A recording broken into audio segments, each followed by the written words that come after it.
Hola a todos, buen día, Dios les bendiga. El día de hoy vamos a estudiar, vamos a continuar nuestras reflexiones respecto del Santo Evangelio según San Lucas. La próxima semana vamos a terminar el capítulo 19, pero el día de hoy vamos a ver el capítulo 20.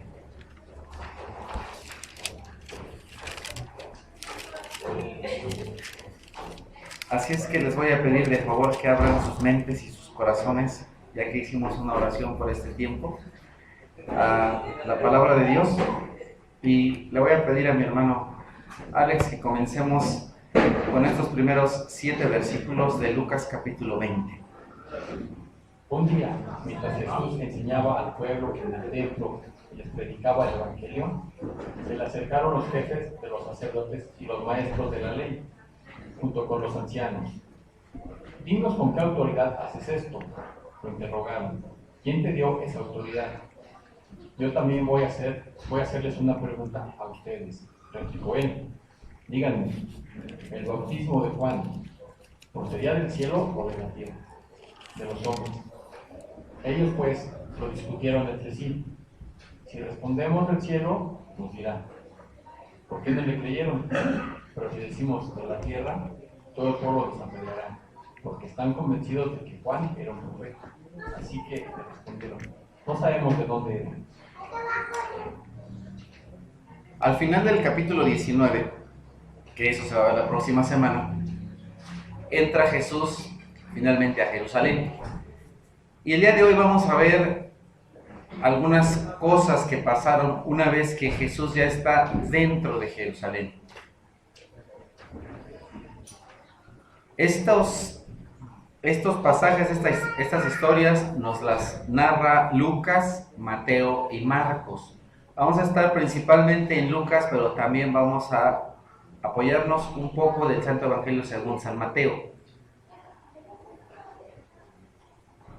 La manera en la que terminan estos primeros 8 versículos de Lucas 20 del 1 al 8, también de esa misma manera hay otra situación que acontece en el versículo 21 de Mateo. Entonces, Lucas 28 termina así y Lucas 21-27 también nos dice esto.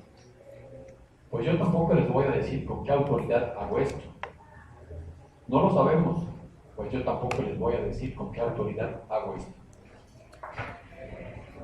Entonces vienen los jefes de la religión de aquel tiempo, los que enseñan al pueblo. Y Jesús ya está en Jerusalén enseñando en el templo, no en una plaza, no en la calle, sino adentro del templo. Y ahí se acercan los jefes de los sacerdotes para preguntarles con qué autoridad está enseñando lo que está enseñando. Tenemos que entender que es un tanto complicado. Está Jesús dentro del templo. Otra vez, no está en la calle, no está en una plaza. Y está predicando, ¿qué? Está predicando el Evangelio. Y entonces comienza a haber ahí una situación de incomodidad respecto de lo que Jesús estaba hablando. Y vienen a confrontarlo.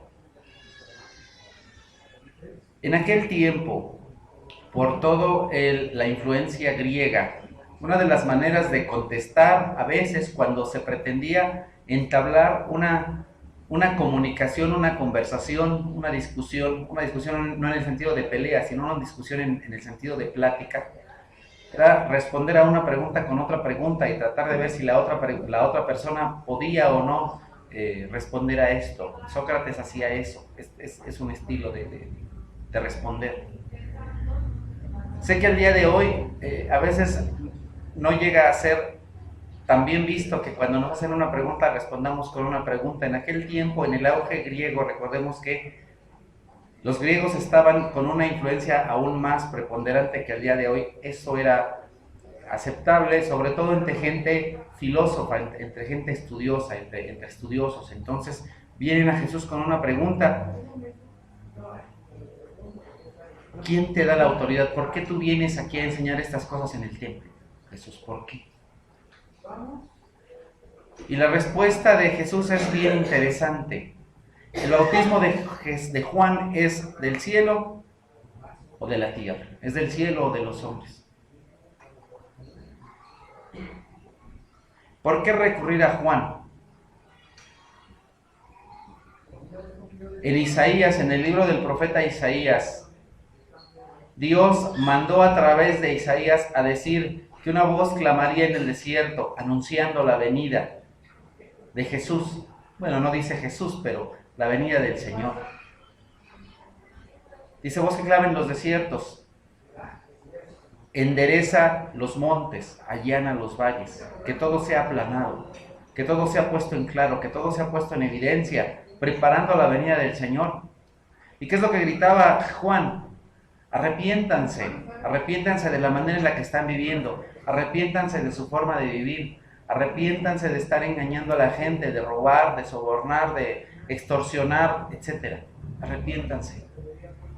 Y el pueblo venía con Juan a bautizarse, a reconocer que eran pecadores, a pedirle perdón a Dios. Lo que Juan estaba gritando, Juan no le estaba diciendo al pueblo que iban a recibir bendición. Juan no le estaba diciendo al pueblo que venía la salvación. Juan no le estaba diciendo al pueblo que eran un pueblo bendito y maravilloso. Juan estaba diciendo, ustedes son un pueblo alejado de Dios y se tienen que arrepentir. Y el pueblo aceptaba a Juan y lo veían como un profeta.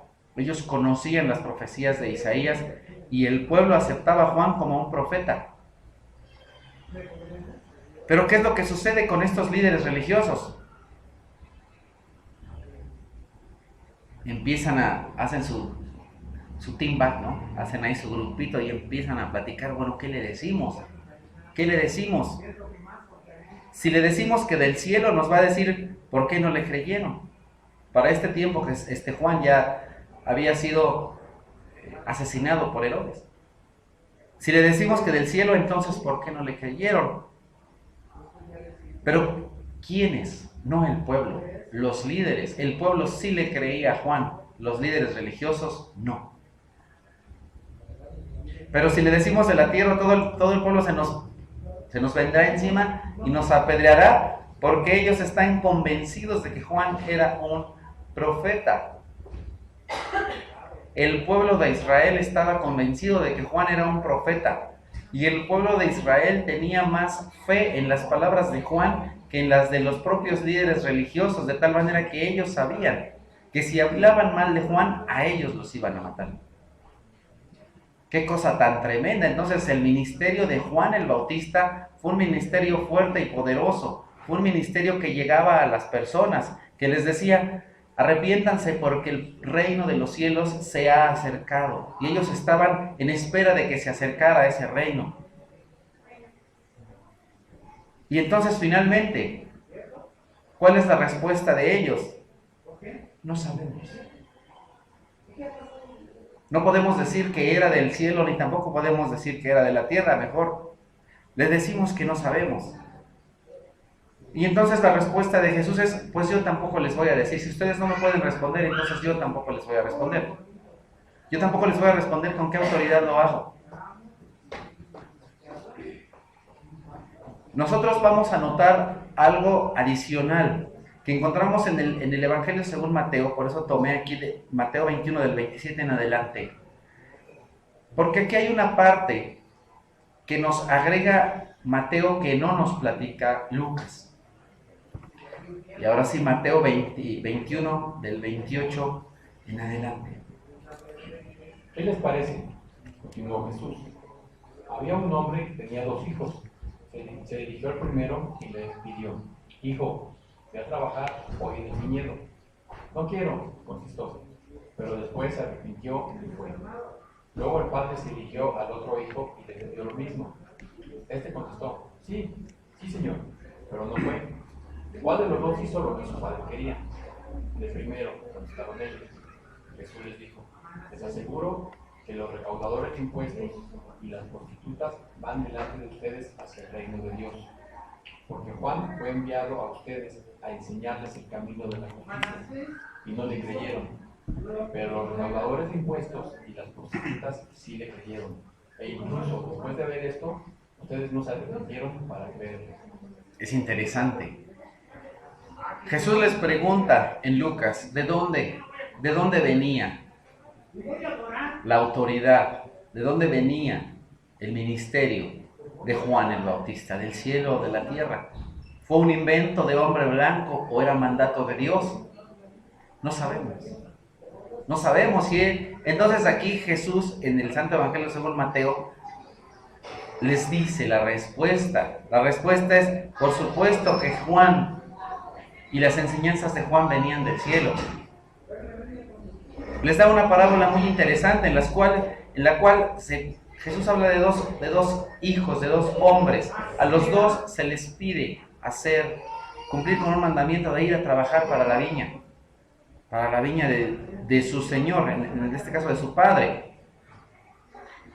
El primero dice, no quiero, pero va.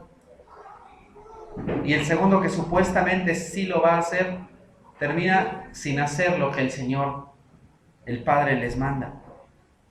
A pesar de que dice, sí, Señor, no nos vamos a enfocar mucho ahora mismo en esta enseñanza, aunque también es una enseñanza bien interesante. Muchos de nosotros a veces somos como uno de los hijos, como el segundo hijo, desafortunadamente, que el Señor nos dice, ve a hacer esto, comparte del Evangelio, ve a la iglesia, ve a un estudio, haz el bien, ayuda a los pobres, y a muchos decimos que sí, pero pasa el tiempo y no lo hacemos.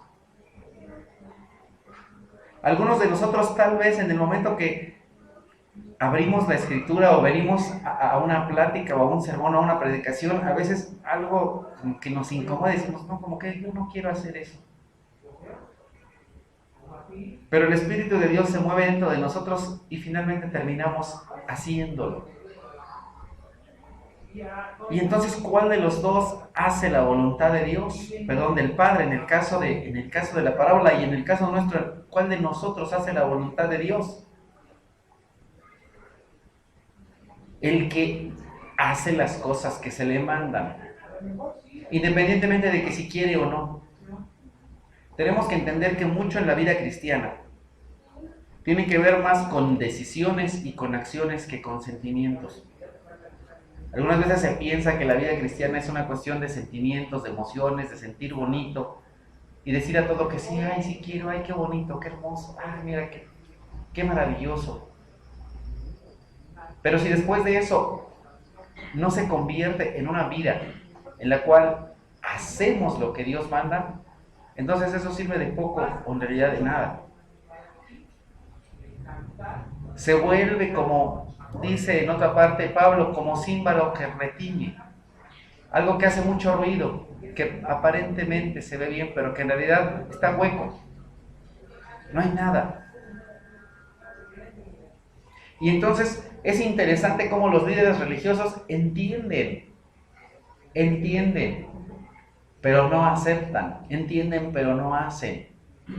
Saben cuál es la verdad, pero no la quieren hacer. Entonces aquí vemos algo adicional. No se trata de querer o no, tampoco se trata de entender o no. Ellos entendían en cierta manera qué es lo correcto, pero no lo hacían. Así tal vez tú o yo a veces no queremos hacer las cosas, quieras o no las quieras hacer, lo importante es que las hagamos. También, algunas veces entendemos o tal vez no, pero qué triste es que muchas veces entendemos qué hay que hacer y no lo hacemos. Algunas veces algunos de nosotros tal vez Dios no nos ha tenido la misericordia y no nos ha abierto el entendimiento para poder entender, bueno, ¿por qué tendré que hacer esto? Y a veces tal vez ni siquiera entendemos el por qué, pero al final de cuentas lo hacemos. Qué bueno. Algunas veces personas piensan, es que tengo que entender mejor acerca de la fe y tengo que entender esto y tengo que entender aquello, y se la pasan toda su vida tratando de entender, pero a pesar de que estudian una y otra vez, siguen sin hacerlo, y entonces, ¿eso de qué sirve? También de nada. Tal vez entiendes poco, hermano, lo que Dios manda. No importa, tú hazlo. Tal vez no lo quieres hacer. No hay problema, tú hazlo. A eso estamos llamados. Porque si no seremos como los líderes religiosos, como los ancianos, como los escribas y como los fariseos, que a pesar de que entienden no lo hacen. O simplemente dicen, no quiero hacer esto. No me da la gana. Prefiero hacer otra cosa. Esto me gusta más. Esto se me hace más bonito, más emocionante, más alegre, más divertido, más entretenido. Entonces eso es lo que hago. Y lo de Dios, no me molesten con eso. Tengo cosas más divertidas que hacer. Cosas más entretenidas que hacer. Entonces ellos contestan lo correcto, pero otra vez no lo hacen. Y entonces Jesús les dice,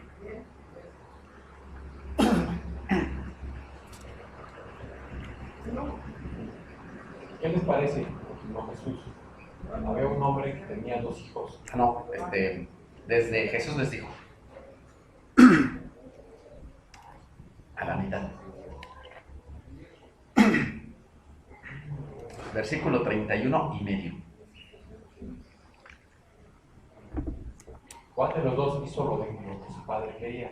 El primero, contestaron ellos. Jesús les dijo, les aseguro que los recaudadores de impuestos y las prostitutas van delante de ustedes hacia el reino de Dios.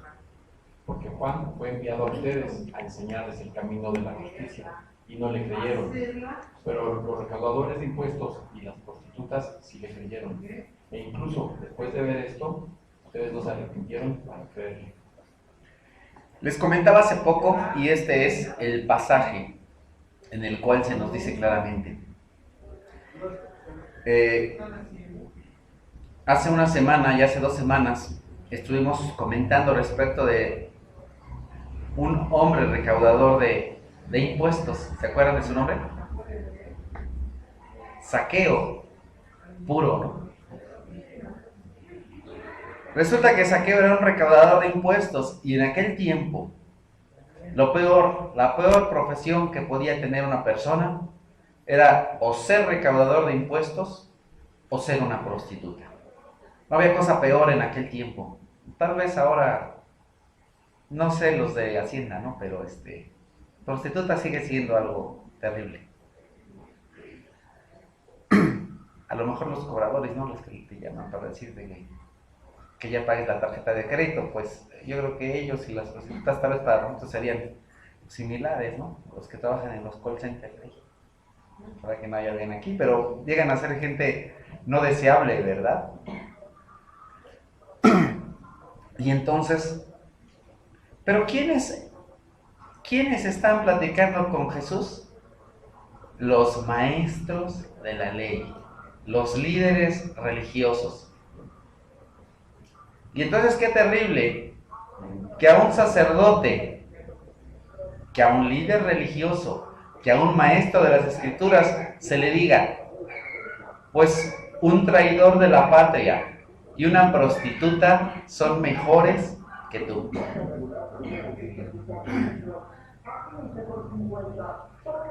Nada grato, ¿verdad? Nada agradable que de pronto te comparen con una prostituta. Pero aún peor que te digan que esa prostituta es mejor que tú. Ya ni siquiera que te digan que sos como ella, sino que ella es mejor que tú. Que te lleva unos pasos y que ella va rumbo al cielo y tú no. ¡Qué cosa tan tremenda! ¿Cuál era la pregunta? ¿De dónde viene? ¿De dónde vino la enseñanza de Juan el Bautista? ¿Era un invento de hombres o era mandato de Dios? ¿Era enseñanza del cielo? No, no sabían, claro que sabían, pero sabían que si decían que Juan fue enviado por Dios, ¿qué es lo que dicen ellos mismos? Si le decimos, estamos en Lucas capítulo 20, versículo 5, si le respondemos que del cielo nos va a decir, ¿por qué no le creyeron? Ay, cuchicheando, no le podemos decir eso. Entonces Jesús viene y le dice, por supuesto que era del cielo. ¿Dónde está diciendo esto Jesús? En el templo, con ellos ahí. frente a frente. Ya es el tiempo. Jesús se está acercando al tiempo de la crucifixión. Ahora es el tiempo de enfrentar ya cara a cara y decirles, ¿sabes qué? Lo que dijo Juan era del cielo. ¿Y qué es lo que estaba anunciando Juan? La venida de Jesús. Por supuesto, los líderes religiosos no aceptaban a Jesús. Tampoco a Juan. Tampoco a Juan. En realidad Jesús no podía ser tratado muy diferente de Juan porque los líderes religiosos no aceptaban a Juan. Tampoco a Jesús. Y entonces les dice, Él vino. ¿Para qué? Para señalarles el camino, pero ustedes siguen igual. Siguen igual. Pero tú y yo, mi hermano, tal vez ya hemos aceptado a Cristo, espero que todos, pero si tú aún no has aceptado verdaderamente a Cristo como tu Salvador, hoy es el día. Hoy es el día. Porque si no, no serás muy diferente de estas personas líderes religiosos. ¿Por qué? Si Juan vino y dijo, el reino de los cielos se ha acercado a ustedes, arrepiéntanse ya. Dejen de hacer las cosas que están haciendo. Dejen de vivir como están viviendo. Arrepiéntanse. No le creen. Y entonces viene Jesús ahora para decir, yo soy el camino, la verdad y la vida. El que cree en mí no morirá, sino que vivirá eternamente. Eso es de lo que hablaba Jesús. Yo no sé si tú, que el día de hoy nos acompañas, ya has entendido que Jesús es el único camino al cielo, no hay otro. La única manera de llegar a Dios Padre es a través de Jesús. No podemos reconocer poder, autoridad en nada ni en nadie más que en Dios Padre y en su Hijo Jesucristo. No podemos recurrir a nada ni a nadie que no es Dios Padre, su Hijo Jesús y su Santo Espíritu. Porque si no, entonces nosotros estamos tantito peor que los líderes religiosos del tiempo de Cristo. Porque ellos a lo menos conocían las Escrituras. Pero algunos de nosotros, de los que venimos aquí, ni siquiera las Escrituras conocemos. Ni siquiera nos tomamos el tiempo de leerlas. Bueno, pues, qué terrible, ¿no? Tal vez no haya gran diferencia entre ellos y nosotros. Si no creemos y si no aceptamos en Jesús como nuestro único y suficiente Salvador, no puede haber nada ni nadie que nos salve de la ira de Dios. No puede haber nada ni nadie que nos salve del infierno. No hay nada ni nadie que nos lleve al cielo. Solamente Jesús. Y entonces, regresando a nuestro pasaje, Jesús les dice, ustedes, después de ver que las prostitutas se arrepentían, después de ver que recaudadores de impuestos se arrepentían, después de ver que el pueblo se arrepentía, ustedes siguen sin arrepentirse. El mundo hoy es muy similar. Personas saben de Jesús, escuchan de Jesús y siguen sin arrepentirse. Regresamos a Lucas capítulo 20, versículos 9 al 12. Pasó luego a contarle a la gente esta parábola. Un hombre plantó un viñedo, se lo arrendó a unos labradores y se fue de viaje por largo tiempo. Llegada la cosecha, mandó un siervo a los labradores para que le dieran parte de la cosecha. Pero los labradores lo golpearon y lo despidieron con las manos vacías. Les envió otro siervo, pero también a este lo golpearon. Lo humillaron y lo despidieron con las manos vacías. Entonces envió un tercero, pero aún a este lo hirieron y lo expulsaron. Si tú estudias, la mayoría de los jóvenes y de los varones ya estudiaron esa parte, las mujeres van para allá.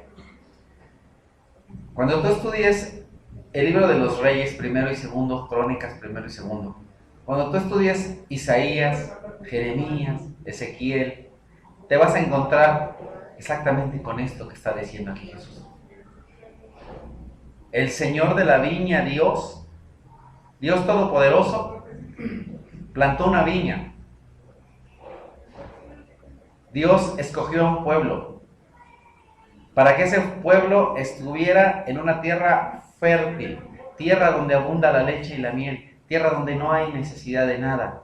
Y en esa viña,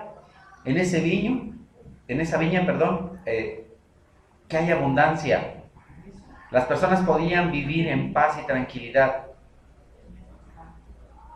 Llegó a ser la nación más poderosa del mundo conocido en su tiempo, a través de David y luego de Salomón. Y después de eso, ¿qué pasa? Los hombres se olvidan de Dios y el Señor manda a sus siervos. ¿Para qué? Para que le dieran parte de la cosecha. Y no le dan nada. Manda a este primero, y aquí nos dice que los labradores lo golpean y lo despiden. Cuando tú lees el libro de Jeremías, inclusive hay otro segundo que es Lamentaciones. Se nos habla de cuánto Jeremías sufría, de cómo Jeremías lo golpean y lo meten a un foso húmedo, porque a las personas no les gusta lo que les dice. Viene otro profeta y le dice al rey: mira, rey, esto que tú estás haciendo no está bien.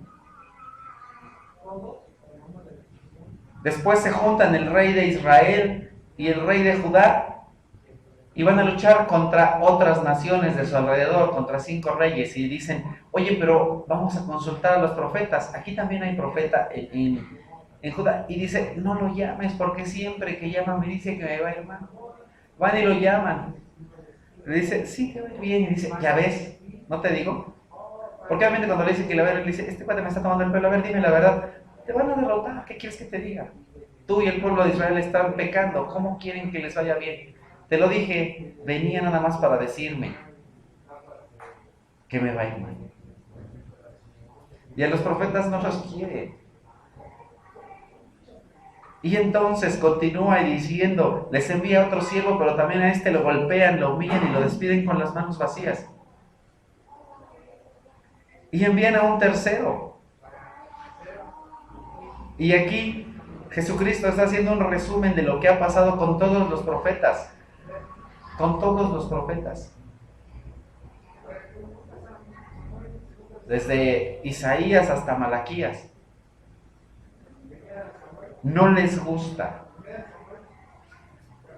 Dice la Escritura: este pueblo lo que quiere son halagos. La versión Reina Valera de 60 dice: palabras halagüeñas. Quieren que les diga que les va a ir bien, que todo va a estar bien, pero no les gusta que les digan la verdad, no les gusta que les digan que su vida está mal, que están por mal camino, que se arrepientan, que cambien. A la gente no le gusta eso. La gente quiere recibir halagos. Y entonces, ¿qué es lo que hacen con todos estos profetas que vienen y le dicen: por favor, cambia tu vida, cambia tu manera de ser, de pensar, de hablar, de comportarte? Lo hieren, los golpean, los expulsan. Les dicen groserías. No te metas conmigo, no te metas en mi vida. Hace tiempo veíamos cómo viene Jesús con un endemoniado. Y entonces, ¿qué es lo que le dice este hombre? Jesús, ¿qué haces aquí? No te metas conmigo, ¿no? ¿Se acuerdan? No te metas. Que es lo mismo que de pronto a veces los muchachos dicen: ay, no te metas en mi vida, es mía, es mi vida, no te metas. Esas son palabras del diablo, ¿no? Eso de no te metas en mi vida, eso para nada viene de Dios, ni del Espíritu de Dios. Y entonces, versículos 13 en adelante. Entonces pensó el dueño del viñedo: ¿qué voy a hacer? Enviaré a mi hijo amado, seguro que a él sí lo respetarán. Pero cuando lo vieron los labradores, trataron del asunto. Este es el heredero, dijeron: matémoslo y la herencia será nuestra. Así que lo arrojaron fuera del viñedo y lo mataron. ¿Qué les hará el dueño? Volverá, acabará con esos labradores y dará el viñedo a otros. Al oír esto, la gente exclamó: Dios no lo quiere. Qué interesante, ¿no? La respuesta: no, Dios no lo quiera. ¿Por qué? ¿Por qué están diciendo que Dios no lo quiera? Dios nos libre. Porque ellos sabían de quién estaba hablando, porque ellos sabían que no le estaban dando al Señor de la viña las ganancias, la utilidad, el fruto. Ellos sabían perfectamente, y sobre todo los líderes religiosos que estaban ahí, que Jesús era ese hijo. ¿Qué voy a hacer? Les voy a enviar a mi hijo amado. A él sí lo respetarán, porque vino el Señor Jesús con prodigios y señales e hizo todas las cosas que muchos profetas ya habían hecho en lo individual, pero en él viene todo, todo. Nos dice una parte de la Escritura que si se escribieran todas las señales y todos los milagros que hizo Jesús, ni siquiera todos los libros que habían en aquel tiempo, el tiempo de Jesús, fueran suficientes para platicar todos los milagros que Jesús hizo. En los evangelios se nos cuentan algunos poquitos, muy poquitos. En aquel tiempo las bibliotecas, bueno, no eran precisamente muy grandes, pero sí había una buena cantidad de conocimiento del mundo, de conocimiento de filosofía, etc. Ya habían una cantidad de libros. Y nos dice la Escritura que ni siquiera todos esos libros pudieran contener la cantidad de milagros y de señales, de prodigios que hizo Jesús. Dice Jesús, en otra parte, si no me creen por las palabras que yo digo, créanme por los milagros que he hecho. No había nadie en todo el mundo que hubiera hecho todos los milagros que Jesús hizo. Pero de cualquier... ¿Y para qué todo esto? Perdón. Como testimonio de que Él era el Hijo de Dios. Él es el Hijo de Dios. Que Él es este Hijo amado al que Dios Padre envió. Pero ¿qué es lo que dice en su parábola Jesús? Matémoslo. Matémoslo. Jesús en este momento no solamente está dando una parábola, en realidad está profetizando lo que le va a pasar. Eso es lo que estos labradores malvados van a hacer con él, matarlo. Jesús está una vez más profetizando su propia muerte en manos de estos labradores malvados. ¿Qué les va a hacer el dueño? Va a regresar y va a acabar con todos y les va a dar el viñedo a otros. ¿Qué es lo que dice esta gente? No, Dios no lo quiera. Que no nos quiten el viñedo, que no nos quiten la viña, que no nos quiten la chamba.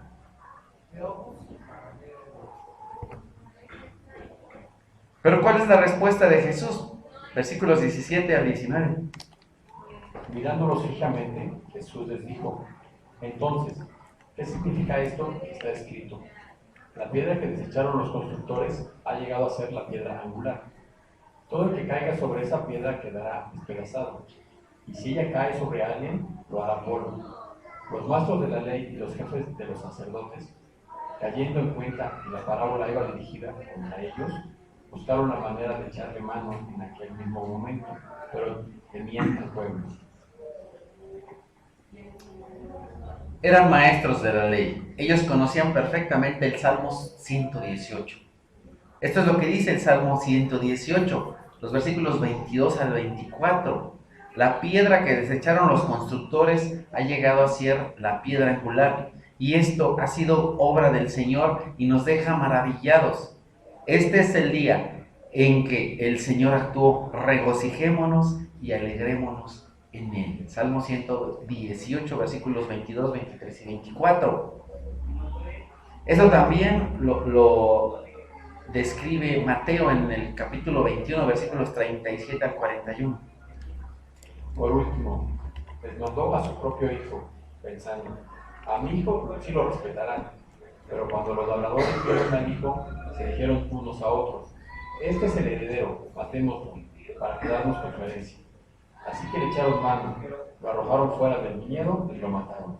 Ahora bien, cuando vuelva el dueño, ¿qué hará con esos labradores?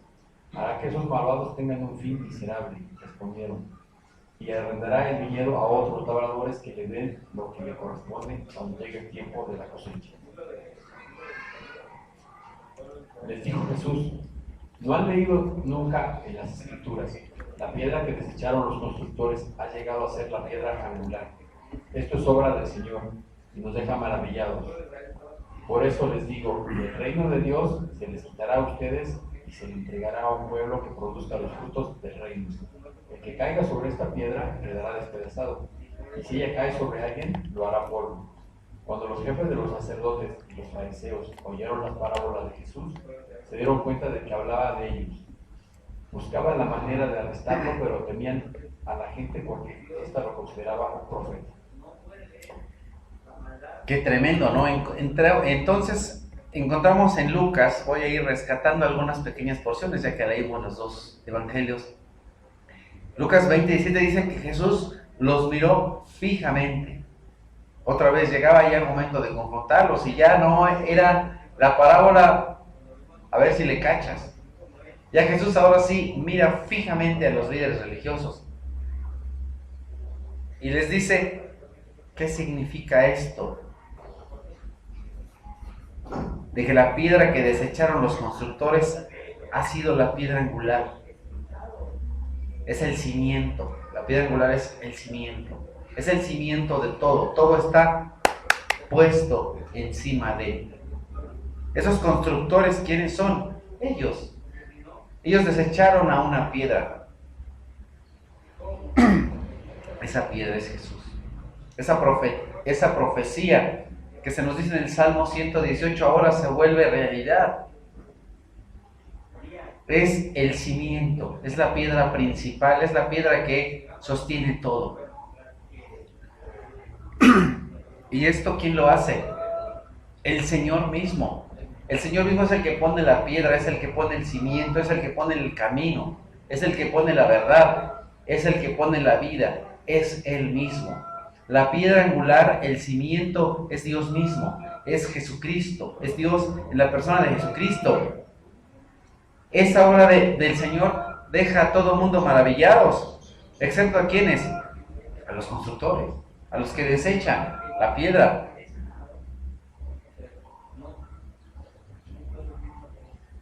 Pero qué interesante, porque en Mateo, cuando Jesús les pregunta, ¿qué es lo que va a hacer? ¿Qué es lo que va a hacer? Hará que los malvados tengan un fin miserable. Ellos mismos respondieron. Ellos responden. Pero en el momento del diálogo les cae el 20 de decir, ay, ups, somos nosotros. Hay inteligencia, hay entendimiento en estas personas, pero su corazón está duro y no quieren aceptar y recibir a Jesucristo. Se necesita entonces tener no solamente las cosas en la mente, sino también en el corazón. Muchos de nosotros tal vez empezamos aprendiendo algunas cosas y después había que llevarlas al corazón. Algunos de nosotros hacemos un proceso diferente, tal vez nos emocionamos, nos llenamos de sentimiento y a veces ni entendemos. Eso también hay que llevarlo al cerebro. Entonces, al final de cuentas, una cosa y la otra son buenas pero incompletas. Por eso el Señor, en el libro del Éxodo y posteriormente en el Éxodo capítulo 20 y después en Deuteronomio capítulo 5 y 6 dice, amarás al Señor tu Dios con todo tu corazón, con toda tu mente, con toda tu alma, con todas tus fuerzas. Eso quiere decir con todo. Tenemos que llegar a Dios con un entendimiento de lo que hacemos, con un sentimiento en lo que hacemos, con emoción en lo que hacemos, pero hay que hacerlo.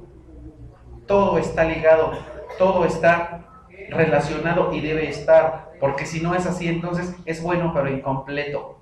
Si entiendo la Biblia es bueno pero incompleto, porque entonces no voy a ser muy difícil de los escribas y fariseos, que entienden muchas cosas, pero no hay sentimiento, no hay acciones. En tu vida y en la mía tiene que haber esa parte de acción. Y entonces, finalmente ellos se dan cuenta que están hablando de ellos y van a hacer exactamente lo mismo que los dice Jesús en esta parábola. Esos labradores malvados van a tomar al hijo para matarlo, para quedarse con la viña, para seguir haciendo sus fechorías, para seguir malenseñando a la gente. Al día de hoy, desafortunadamente, muchas personas no solamente lucran con Dios, sino también con Jesucristo, porque dicen que enseñan de Jesús. Pero ¿qué es lo que buscan? Su interés monetario, su interés económico. ¿Quieres que se te haga tal o cual celebración? Bueno, pues te cuesta tanto, ¿no? ¿Quieres florecitas? Pues más tanto. ¿Quieres que, bueno, y si quieres que lo vaya a hacer a tu casa, pues te cuesta ya tanto, ¿no? Y todo es con fines de lucro, ¿no? Que no se cansen, ¿por qué?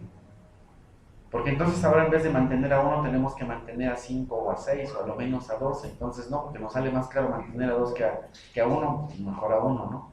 Que no se casen para que caiga más dinero de este lado. ¿Qué es lo importante? El dinero. ¿Qué es lo importante? El dinero. Oye, que además de tener a Jesús, quieren tener a 20 más. Eso nos genera más dinero que tengan, es más que no tengan a 20, más que tengan a 100. Porque eso nos va a dar más dinero pues que tengan a 500. Es más, uno por cada día del año, ¿no? Pero ¿por qué uno si podemos tener 5? Pues ya fue negocio, ¿no? Solamente se acuerdan de Jesús en Navidad y en la Semana Santa. Bueno, pero si les ponemos a un monito cada día, pues bueno, pues entonces tal vez cada día cae algo de lana, ¿no? Qué cosa tan tremenda. ¿Y en dónde está la mente y el corazón de las personas? En Dios no. En que no les quiten el negocio. En el dinero. Qué cosa tan terrible. Por eso termina esta parte que vemos hoy. Cuando ellos se dan cuenta que están hablando de Él, buscan la manera de arrestarlo. Pero temen a la gente.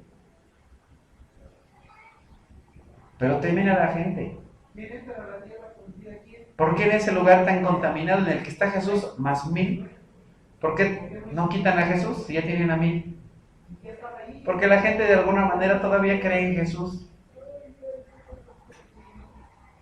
Yo creo que por eso no lo quitan. Porque ya tienen como a 1000 ahí. Pero qué interesante, porque las personas todavía en aquel tiempo y al día de hoy siguen engañadas. Porque dicen que creen en Jesús, pero siguen sin quitar todo lo extra, todo lo demás. ¿Qué pasa?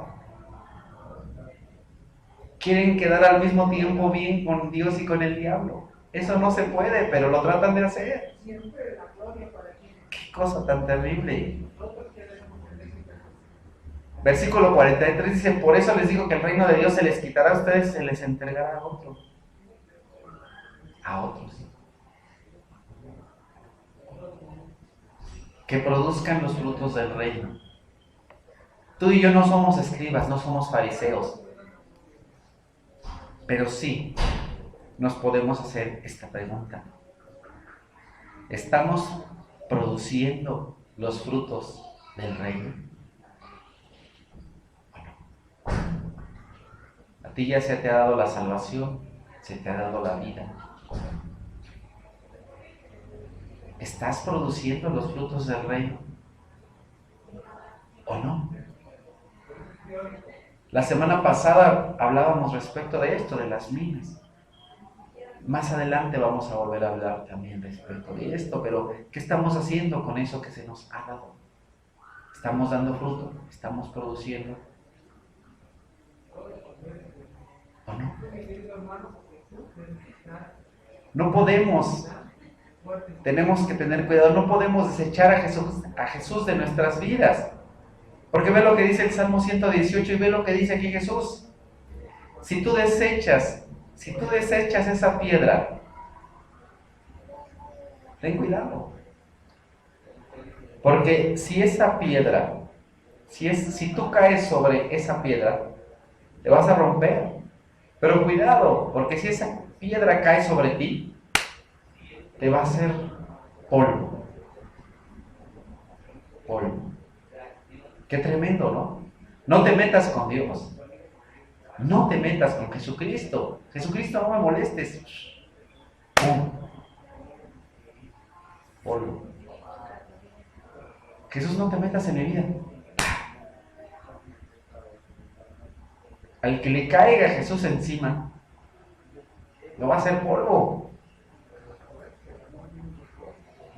Jesús les está diciendo esto a los líderes religiosos: den fruto, produzcan, para eso se les dio el reino. Pero Jesús también a ti y a mí nos dice el día de hoy: produce, da fruto, porque si no, se te quitará el reino.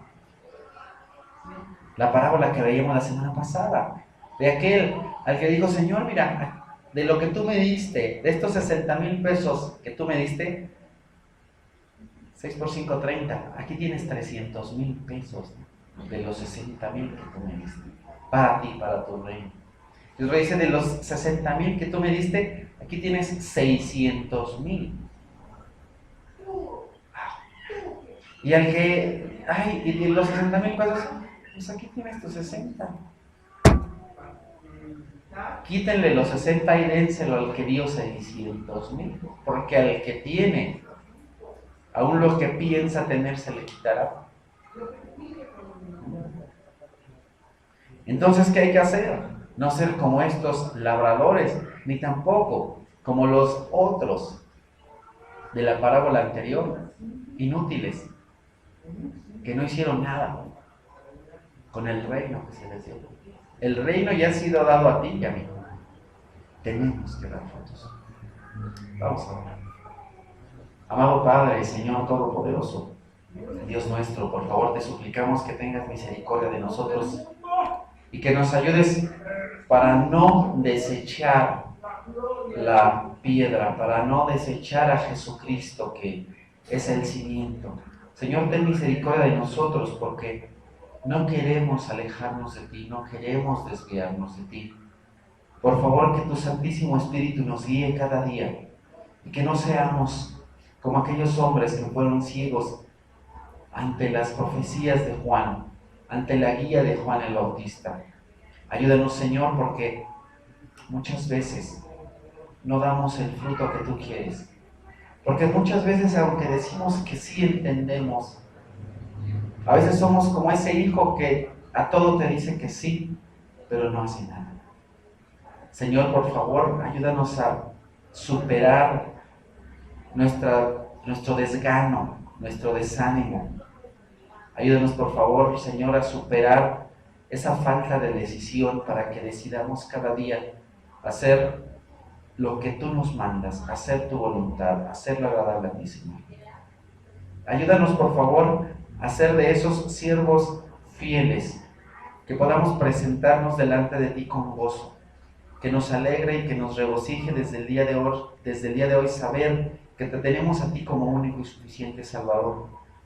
Que nos alegre saber que somos salvados por ti de la ira tuya a través de Jesucristo. Que nos alegre cada día el saber que no iremos al infierno, al castigo, a la muerte eterna. Pero que eso nos mueva, nos motive a ser cada vez más como tu Hijo Jesucristo. Te lo pedimos, te lo suplicamos en su nombre. Amén.